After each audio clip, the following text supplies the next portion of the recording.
தமிழ்நாடு முழுவதும் போக்குவரத்து தொழிற்சங்கங்கள் வேலை நிறுத்தத்தில் ஈடுபட்டு வரும் நிலையில் தற்போது நாம் ஒவ்வொரு மாவட்டத்தில் பணிமனை மற்றும் போராட்டங்களுடைய நிலவரம் குறித்து பார்த்து வருகிறோம். அடுத்ததாக மயிலாடுதுறையில் அரசை கண்டித்து ஓய்வூதியதாரர்கள் போக்குவரத்து தொழிலாளர்கள் ஆர்ப்பாட்டத்தில் ஈடுபட்டு வருவதை நாம் அண்மை செய்தியாக பார்த்து வருகிறோம். இது பற்றிய கூடுதல் விவரங்களை பதிவு செய்ய காத்திருக்கிறார் எமது செய்தியாளர் சுந்தரமூர்த்தி.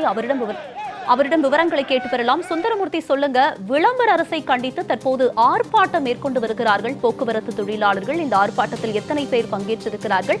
இது பற்றிய விவரங்களை பதிவு பண்ணுங்க. போக்குவரத்து தொழிலாளர்களை பொறுத்த வரைக்கும் பழைய ஓய்வூதிய திட்டத்தை கொடுக்கணும், பணி ஓய்வு பெற்றவர்களுக்கு அவர்களுக்கான பணி பலனை கொடுக்கணும், காலி பணியிடங்களை உடனடியாக நிரப்பணும் அப்படிங்கிற 6 அம்ச கோரிக்கைகளை வலியுறுத்தி இன்று காலை முதல் தொழிலாளர்கள் வேலை நிறுத்த போராட்டத்தில் ஈடுபட்டிருக்காங்க. மயிலாடுதுறை மாவட்டத்தை பொறுத்த வரைக்கும் 50% பேருந்துகள் மட்டுமே இயக்கப்பட்டு வருகின்றன.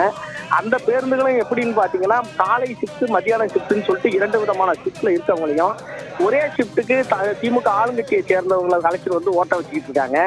இந்நிலையில தங்களது கோரிக்கைகளை வலியுறுத்தி தமிழக அரசு தேர்தல் வாக்குறுதியை கூட நிறைவேற்றலைன்னு சொல்லி தொழிற்சங்கத்தை சேர்ந்தவங்க எல்லாம் இன்னைக்கு வந்து மயிலாடுதுறை அரசு பேருந்து போக்குவரத்து கழக பணிமனை முன்பு கண்டன ஆர்ப்பாட்டத்தில் ஈடுபட்டாங்க.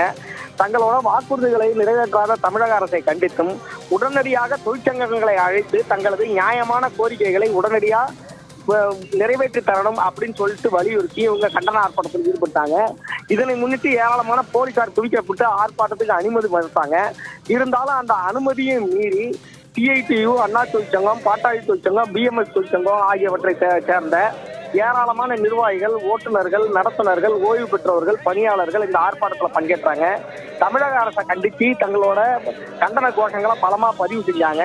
தங்கள் கோரிக்கைகள் நிறைவேற வரைக்கும் தங்களது போராட்டம் தொடரும்னு நாளை முதல் இன்னும் தீவிரமாக போராட்டத்தில் ஈடுபட போவதாக அப்போது அவர்கள் தெரிவித்தாங்க. உங்களுடைய விரிவான விவரங்களுக்கு நன்றி சுந்தரம்.